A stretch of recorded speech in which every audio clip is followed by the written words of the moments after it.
Brno, mesto študentov na Morave, kde asi každý študent môže povedať, že býva a zaľúbil si to. Chcete vedieť, ako vyzerá bežný študentský život študenta v Brne? Na to sa teraz postrieme prostredníctvom reportáže na koleji Kovnicová.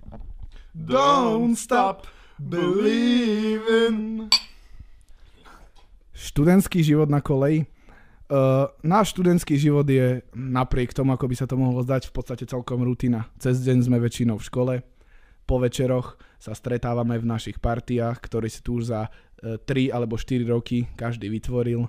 Zabávame sa, debatujeme o tom, čo sme cez deň zažili. Občas zájdeme na nejaké to pivko do blízkych pohostinstiev, niekedy aj do mesta, aby sme spoznávali nových ľudí, socializovali sa. V Brne je množstvo cudzincov, množstvo rôznych kultúr. To je to, čo človek na Slovensku nezažije. Rôzne kultúry, rôzni noví ľudia. V tom mám svoj študentský život najradšej. A samozrejme v Brne žije mnoho pekných dievčat.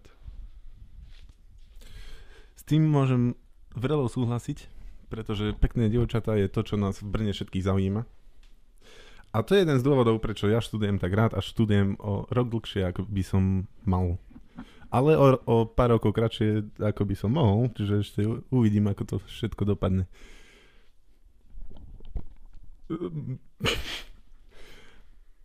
Tiež by som rád povedal o tom, že Jaro je alkoholik.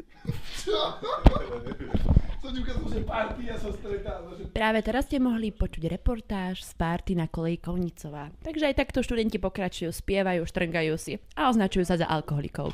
Úplne bežná vec.